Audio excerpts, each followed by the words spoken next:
History is all around us. There are secrets of our past around every corner, hidden in our streets, buried under our feet. And in this series, I'm going to be uncovering those secrets by exploring Britain's most historic towns. That sent shivers down my spine. That's amazing. I want to find out which towns across the UK can reveal the most about each period in British history. You're in my way! Get out of the way! I'll be deciphering clues in familiar landscapes, bringing lost landmarks back to life, and turning back the clock to reveal how these towns looked at key stages in their history. You shouldn't be in here, should you? From the Plantagenets to the Edwardians, the Civil War to the Second World War, I'll reveal the story of an era through the story of a single town.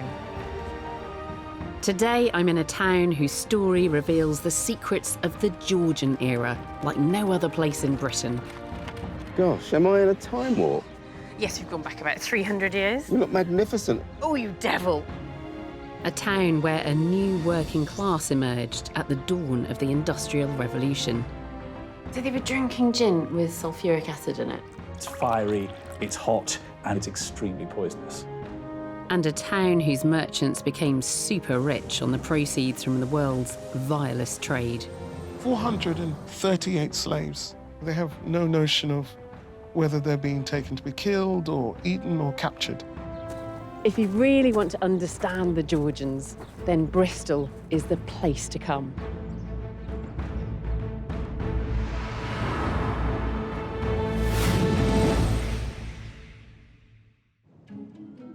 Bristol is my hometown, and the Georgian era is a time when the Bristol I love took shape.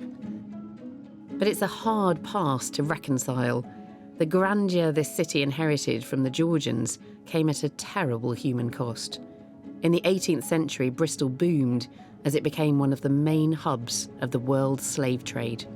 So I'm going to be digging deep, looking at the highs and the lows of Georgian Bristol.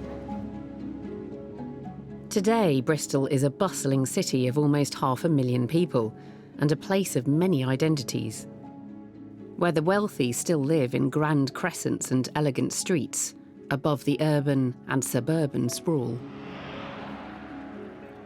And with almost 100 languages spoken here, it's famous for its rich cultural diversity. But that mix of identities goes right back into Bristol's history. There have been settlements here inland from the Bristol Channel and on the banks of the River Avon for over 2,000 years. Sitting on natural trading routes with connections to Wales, the southwest and the Atlantic beyond, and inland access to London and the Midlands, it's always been a good place to do one thing very, very well. Make loads of money, and with Britain booming in the Georgian era, Bristol took full advantage.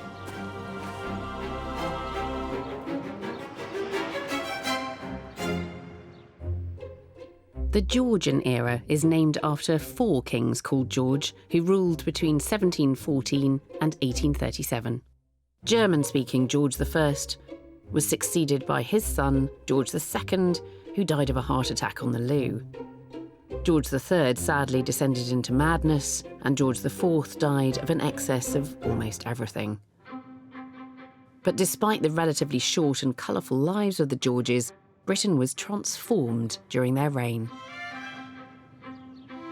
To help me understand how Bristol positioned itself in the early 18th to 19th century, I'm meeting historian Professor Steve Poole in the heart of the city, on the quintessentially Georgian Queen's Square.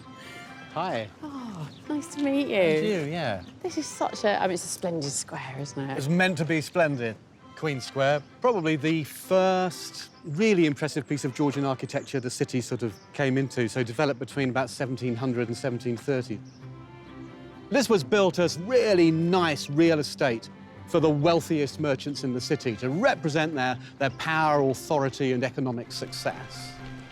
The great thing about the square as a residential development in the 18th century was that it allowed wealthy people to create an elite space of their own. So you haven't got to look out upon the peasants and the filthy workers and the dirt and the squalor of the industrial city. Keep out the poor. Keep out the poor. It must have been a huge amount of money pouring into Bristol during this Loads century. of money, just loads of, yeah. But don't imagine for a minute that everyone in Bristol was wealthy. You know, this was a city which, from the beginning of the century, a population of around about 20,000 people. By the end of the century, there's about 63,000 people living here. It's growing really, really fast. Yeah. And most of them could never live in a place like this. So don't get kind of bamboozled by elegance, you know, because the poor, who made up the majority and did all the bloody work here, were living in cramped, dreadful conditions. So beautiful Georgian buildings here, slums down there. Not necessarily all slums, but much less grand buildings. Yeah. So where did all this wealth come from? It came from trade, big time with the world. Yeah. This is a really important port in 18th century England. Maritime trade brought in loads and loads of money to this city. But, you know, you have to also remember that warfare plays a rather large part in all this. 50% of the period is spent at war with somebody. This is an aggressive nation, make no mistake about that, carving out an empire for itself, which basically means more trade supremacy, more trade routes. At the end of the 7 Years' War in the 1760s, Britain is emerged as one of the, perhaps the most powerful player on the planet. Yeah. You know, it would be reasonable to call it a superpower. So this is the foundations of empire? These are absolutely the foundations of empire. You won't understand empire unless you understand what happened in the 18th century, and in particularly in cities like this one. With Britain's navy busy expanding the empire, Bristol's merchants realised they were sitting on a prime piece of real estate. Bristol's success was all about location, location, location.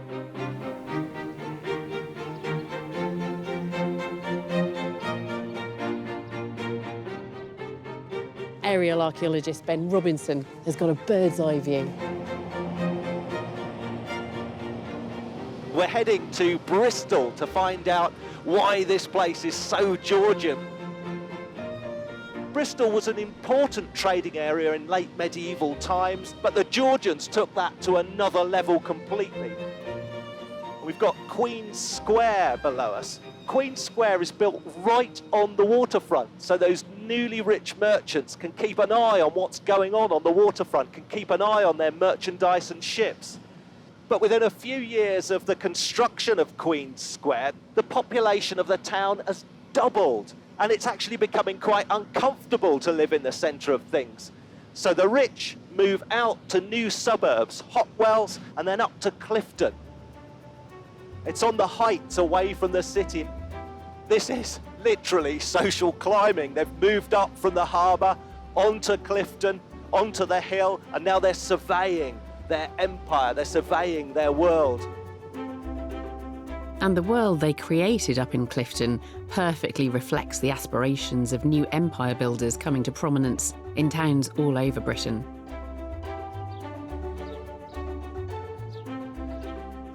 So I am a Georgian lady dressed in the very latest designer outfit, of course, and this is a horse. Now, in the Georgian period, we were harnessing the power of steam for manufacture, but horsepower was still the main way that people and goods were transported around the country. But it wasn't just about transport, it was about showing off as well. So the wealthy would have horses, they would have carriages, and they would drive around in them. I mean, who needs a Range Rover? Joining me for a horse-drawn tour of the houses of Georgian Clifton is antiques expert and Georgian architecture fan, Ronnie Archer-Morgan. Ronnie. Alice. Hello. Gosh, am I in a time warp? Yes, we've gone back about 300 years. You look magnificent. Oh, you devil. You do, you look magnificent. Let's go. This is the way Georgian architecture should be viewed. It is, Because this is yeah. the way it was originally viewed. Yeah. Georgian architecture was really about displaying the new emerging wealth. You can see the wonderful proportions that were adapted from Greek and Roman temples. These buildings here are particularly fine examples, aren't they? And look, that one looks like a little temple. Exactly, you've got the portico, you've got the columns either side of the door, you've got the pediment over the door. You've got those sweeps of narrow-housed terraces with all those lovely classic proportions, and they all look much the same. In order for each house to be identified, it was the first time that houses in this country were numbered. Oh, is it? It is, yeah.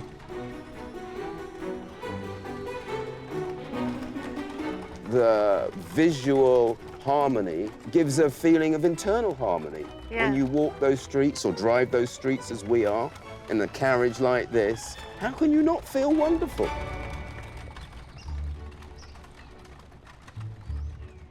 Bristol's merchants also splashed out on the interior design of their beautiful Georgian houses. So this is John Pinney's house, Bristol merchant. Oh, that's a nice bureau bookcase in mahogany. You've got the Greek pediment there. So it carries on that theme that was on the architecture outside.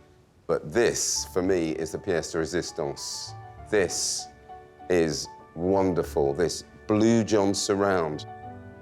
At the time, this would have cost a pretty penny. Today, this would be a fortune. That is a statement. Look at that. Oh, yes, it sparkles. It is stunning. And there's his portrait looking down on us saying, "Don't touch my Blue John." Leave my fireplace alone. This is the drawing room. It's lovely. This is all about the carpet, this amazing Axminster. Oh, it's Axminster. It was fashionable because George III had Axminsters in his various piles, and so did George IV. So they were aligning themselves to the dynasties that ruled their world. The library would have been where John Pinney could have shown off his Georgian worldliness. And we've got globes. It's got the terrestrial and the celestial. These globes were costly. They were very skillfully made. You know, he's got the pair. And he's a merchant, you know, he's making his money through global trade. This is globalisation. You've got to understand the world. The world has opened up. His guests can see that he knows where it's all going on. And to cap it all, he's got the Piranesi, Giovanni Battista Piranesi, master engraver and etcher. These are beautiful. These are like postcards of the Grand Tour, aren't they? Exactly that. And this takes us back to that desire to emulate those classical empires. Exactly. Those civilizations that they so admired and that everything here is about, really. Quality, dominance, success, wealth, empire. This house shows off the cultured image John Pinney desperately wanted to project. But first and foremost, he was a businessman. From his bedroom window here, Pinney could look out over the whole city, and he could look down to the harbour where his ships were moored, the source of all his wealth. Of course, the money didn't appear from nowhere.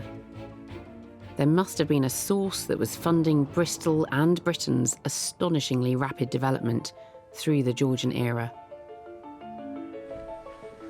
There was, and it's always remained Bristol's deepest source of guilt and its darkest secret. The Georgian era saw an unprecedented expansion of the British Empire, and no city took the opportunity to cash in as enthusiastically as Bristol. But it came at a great human cost. Most of the splendours of the house I admired earlier were bought with the profits of the slave trade. Along with many of the most prominent Bristol merchants, the owner, John Pinney, earned his fortune from slavery. Pinney even commissioned this grand painting of the source of his wealth to hang on his drawing room wall. Pinney was a real entrepreneur. He grasped the opportunity that fell into his lap when he inherited a sugar plantation in the Caribbean on the island of Nevis. He owned over 200 slaves, and between them they produced 30,000 kilograms of sugar a year for him. The British began officially slave trading in 1660, when a company governed by the Duke of York was granted a royal charter to exclusively trade on the west coast of Africa. By the time the Duke of York had become King James II, his Royal African Company's monopoly was shipping an average of 5,000 people into slavery each year. Bristol's merchants desperately wanted to get a piece of the action, and after years of lobbying, in 1698, they got their wish. They knew there was a potential to get extremely rich, extremely quickly, and that Bristol could even overtake London. And the reason for that is its place in the landscape, as Ben can see from the skies.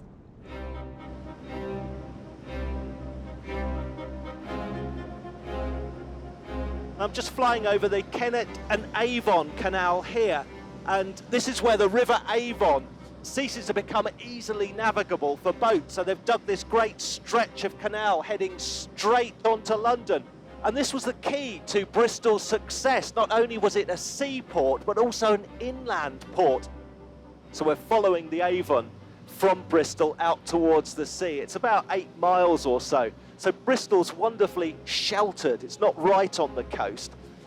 But this river enables it to get to the estuary and then into the wider oceans. And really the world opens up to you then. So Bristol's ideally situated to pick up on these expanding trade routes, and crucially, the trade routes to Africa.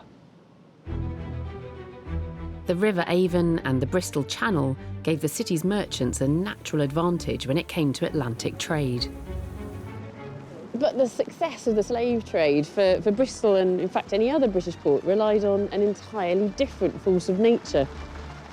And that was the power and direction of the wind.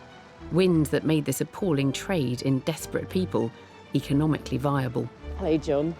It's a bit of a miserable morning, isn't it? It's lovely, isn't it? Boat builder and sailor John Raymond Barker has followed this transatlantic trade route, and he's felt the full force of what were known as the trade winds.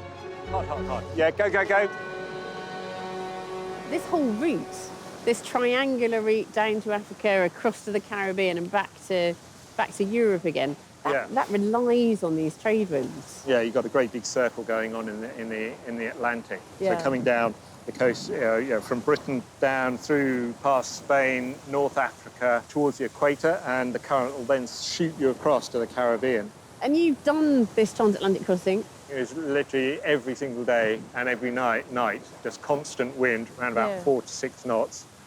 The consistency of this wind was a huge advantage for the slave traders, but had tragic consequences for their captives. The second leg of that journey, of that trade route, was picking up human cargo from the west coast of Africa, taking that cargo to the Caribbean, where those people were destined to become slaves. So the reliability of those trade winds were crucial to the slave traders. Yeah, I mean, that's it. If you've got a ship full of humans, they're going to use so much water up and so much food. And you can say, with those trade winds that will blow 8 days out of 9, for that time when you have the human cargo, you can say that you're going to be across in so many days. Yeah, so the trade winds really facilitated that transport of slaves. Yeah, unfortunately. It was easy. That's it.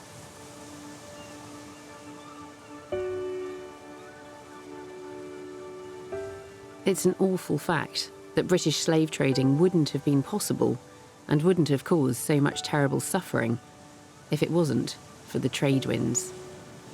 And British slave traders, of course, had the added advantage of having the Royal Navy, the preeminent Navy, supporting them when they were out at sea. It all boomed in the 18th century. So between 1690 and 1807, it's estimated that Britain traded 2.8 million slaves. And Bristol became the leader in what was then known as the triangular trade. On the first leg of this triangular trade route, ships laden with goods would set sail from Bristol, heading for the west coast of Africa. Once there, they would exchange their cargo for the unfortunate people now destined for a life of slavery on plantations in the Caribbean. It was on this notorious Middle Passage where the full horror of this trade played out.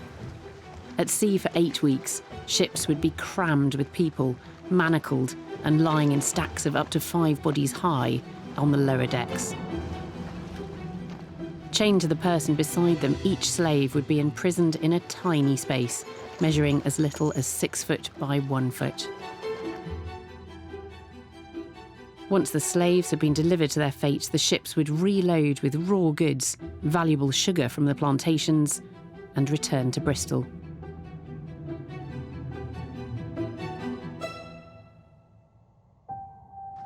In the 1730s, Bristol was Britain's busiest slaving port. Bristol's merchants would ship over 500,000 people into slavery. I'm meeting historian Dr. Edson Burton at Bristol's archives to look through records that the town's Georgian slave traders left behind that lay bare the wickedness of this profession. Oh, thanks, Matt. So what have we got here then? So what we have here is a list of ships belonging to the port of Bristol, trading to the coast of Africa. And it gives us a list of the ships' names and also the number of slaves in each voyage. So we can see here that there is sort of an average of 300, but we also have entries of much higher. So there's 500 there. Yes. 550, 650. Yes. Yeah. So that's 15,970 people landed in that year. Yeah. It is just like any kind of ledger recording cargo, isn't it? Seeing these stark figures on a ledger hammers home the inhumanity of this trade. No names, just numbers. People reduced to nothing more than goods to be trafficked. But here, these numbers represent a number of people coming across from Africa. So these ships are going out from Bristol, presumably with goods to sell in exchange for the slaves on the African coast. What are they taking? They're taking iron bars, manillas, glass beads. So a high return for Bristol in terms of we're trading an iron bar for a slave. And we know from a survey conducted that slaves sold for about £43 in the Caribbean. What you will find is an injunction to the ship's captain, bring healthy young Negroes, leave behind, the older slaves and so on. Yeah. What we have here is an account of the journey of the Black Prince ship, and it leaves Bristol on Thursday, the 6th of May, 1762. Yeah. But they really begin to accelerate the buying of slaves when they arrive at the port of Anamaboa. We can see here is the mentions of slave boys, women, children. So it's 438 slaves which are on board the ship when it departs for Antigua. And very quickly they're starting to lose them. It says dead 1 woman. Of the flux? Of the flux, yeah, so yes. Diarrhea, yeah. Dead 1 man. 1 man. Dead 1 man. Gosh. And we have 1 girl dead. Mm. And they were normally thrown overboard when they passed. That's horrendous. The 4th of March, the slaves intended to make the another attempt.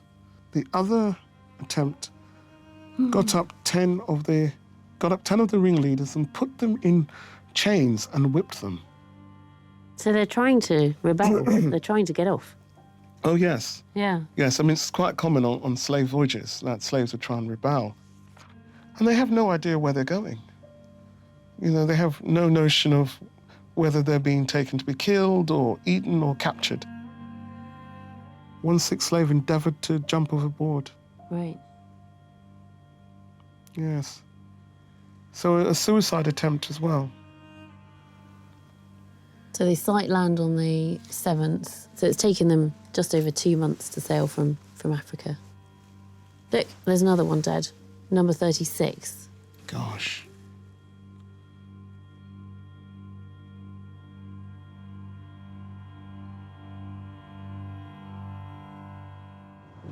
Those contemporary documents are just incredible. You get a real idea of how much the whole city was invested in this trade. It's not just about the ship's captains and the sailors. There's all of the artisans here, ordinary people in Bristol, making things that get loaded onto those vessels to be exchanged in Africa for the slaves.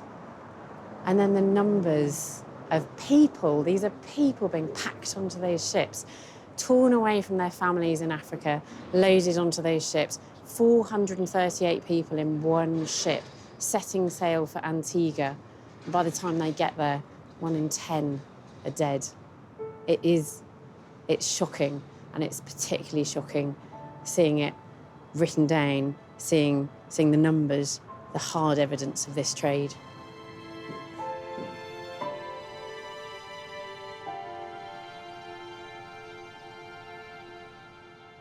Evidence of Bristol's slave trading is woven into the fabric of the city, and one slave trader's name crops up again and again: Edward Colston. Who was he? Who was Edward Colston? Well, Edward Colston was born into a mercantile family, brought up in Bristol, and then he moved to London. And in 1680, he joined the Royal Africa Company.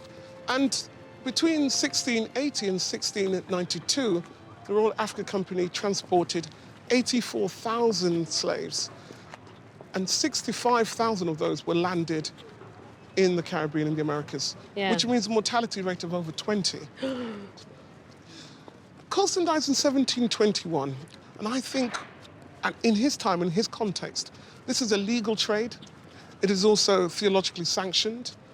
The Catholic, how do you mean? Well, the Church of England see no discrepancy between owning slaves and being a good Christian. So Colston would have seen himself as a good Christian. Colston did Christian deeds. He was Bristol's greatest benefactor, charitably donating what today would be millions of pounds to the city. 300 years later, he's still memorialised as one of Bristol's most virtuous sons. It creates such a tension, doesn't it? That you've got this man who was, during his lifetime, a philanthropist, pouring a lot of money into what were seen as good causes in Bristol. But he was making that money through slaving, through the slave trade. And I do find it quite extraordinary that his name is quite so prominent in Bristol still today. Despite the horrific human cost of trading in slaves, Bristol's Georgian merchants were content to ignore the suffering as the profits rolled in. Merchants didn't just get rich from exploiting slaves abroad, seemingly blind to basic human welfare. They were at it here as well, exploiting their fellow citizens. I'm about to find out how tough life could be for the urban working class. I'm exploring Georgian Britain through the story of my hometown, Bristol. I've experienced the decadence of the new super rich and seen how their extravagant lifestyles were funded by the proceeds of the 18th century slave trade. And with global markets now opening up, luxurious commodities were becoming readily available for the first time. One product in particular would fast become a new British favourite, and also a great business opportunity: drinking chocolate. Mark, I'm here to be your assistant in the chocolate kitchen. Lovely. Food historian Mark Meltonville is going to show me how the cocoa beans arriving in bulk were ground up to make drinking chocolate in the early Georgian era. Presumably the demand was increasing then for chocolate. Yes, you've got chocolate houses dotted around the cities like this, and they are seen as the place to go. There's where you want to be seen to be drinking these exotic drinks.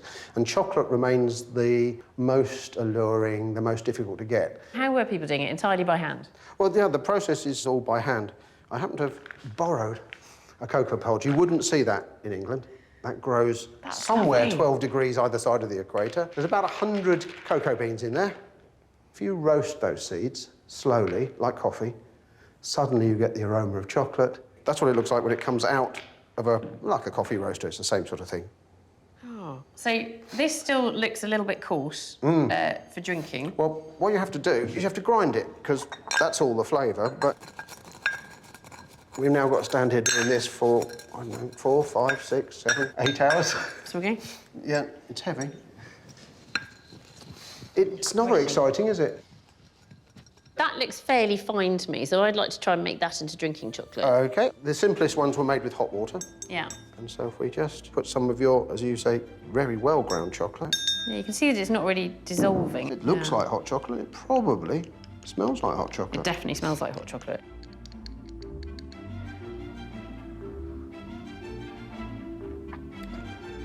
Yeah, it's really gritty. Yeah. Oh, well. I think it's all sinking to the bottom, to be fair. Luckily, an enterprising Bristolian named Walter Churchman was thinking big and came up with a solution to the problem of gritty drinking chocolate. It proved to be an invention around 30 years ahead of its time. It's generally agreed that the Industrial Revolution in Britain started in the 1760s, but that doesn't mean that there wasn't manufacturing on a large scale going on before that. And in Bristol, there was refining of products coming in from the plantations. Matt Coles at the Bristol Archives has a document proving Churchman invented the world's first cocoa grinding machine. What is it, a patent letter? Yeah, a letters patent for manufacture of chocolate. Oh, let's have a look then. So it says from George II, by the grace of God, and it's been granted to Walter Churchman of our city. And is this it here? A method for the expeditious, fine and clean making of chocolate by an engine. The patent was granted in 1729, and just over 30 years later, a chocolate maker named Mr. Joseph Fry bought the patent. In 1777, he improved and expanded on the design on an unprecedented scale. And he moved his operations right here. This was the site of the first ever industrial chocolate factory.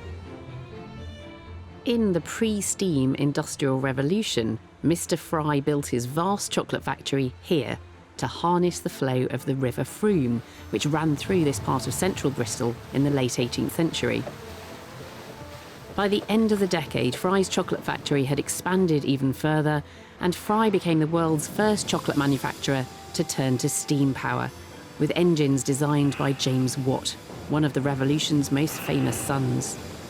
And around the factory, Bristol developed one of the world's first truly industrial cityscapes. Ben's getting a better view of the Georgian constructions that define the way Bristol looks today. Another great Georgian idea, the suspension bridge there, that didn't come to fruition until the Victorian era, but was the Georgians that had the idea. Another thing that was absolutely key to the success of Bristol was mitigating this great tidal range, up to 50 feet between high tide and low tide. And that meant you had to time your arrival to Bristol very, very carefully.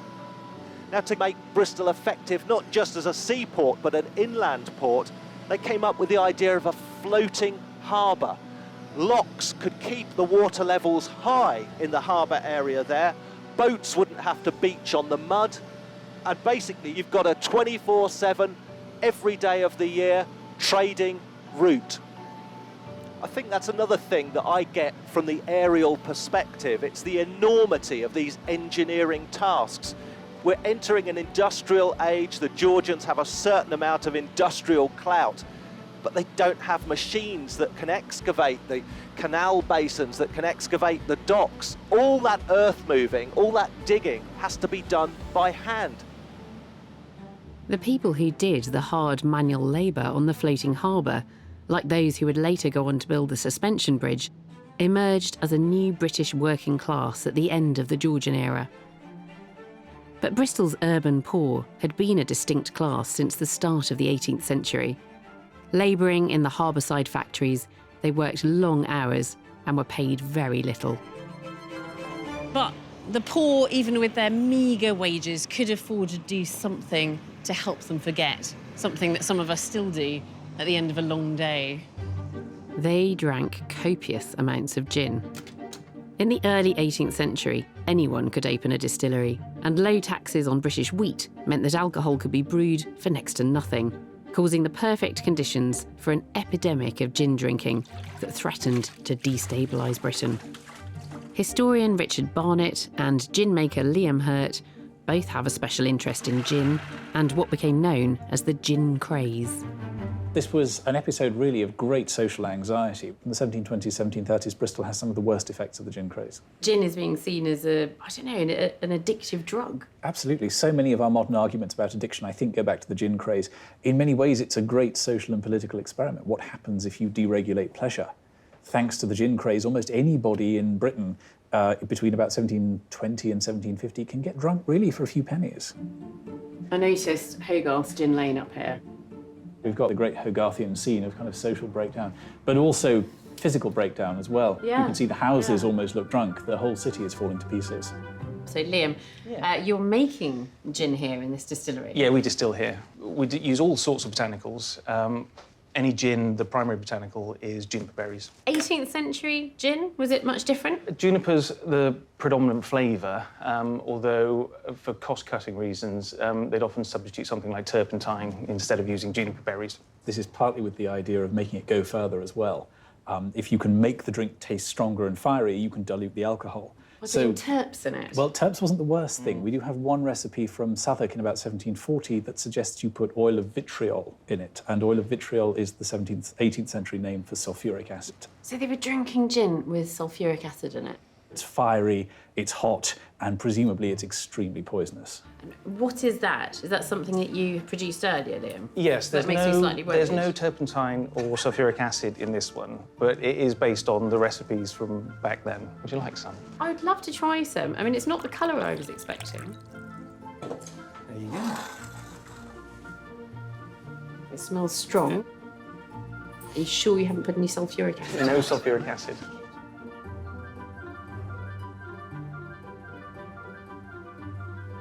Oh my God, that's strong. It's not that pleasant. It's really not, and I think this is something really important at the heart of the gin craze. What's important here isn't a particular spirit. What's important is the idea of oblivion in the glass. To the working poor of Bristol and to the working poor of London and for Britain more generally, this was a way out of the most grinding kind of urban poverty. I think this is why this addictive street drug swept through the slums of Britain. After many unsuccessful attempts, the government finally passed a bill abolishing mass gin making in 1751. With the gin craze over, Britain's working class awoke from its stupor and realised they were getting a pretty raw deal, and a revolutionary fervour would sweep the country. And in Bristol, this would lead to Britain's biggest and bloodiest massacre. Even though I grew up here, I'm uncovering things I never knew about Bristol's astonishing development through the Georgian era. In the early 18th through to the 19th century, the fortunes made in this city from the slave trade drove Bristol to the vanguard of the Industrial Revolution, creating a new working class who trebled Bristol's size by the end of the 18th century. But there was a growing sense of injustice as the urban poor woke up to the gross divisions in Georgian society. You had the almost destitute factory workers toiling away down here, struggling with the rising cost of living, increasing food prices, while the elite rich were swanning about up in Clifton. Things were about to come to a head.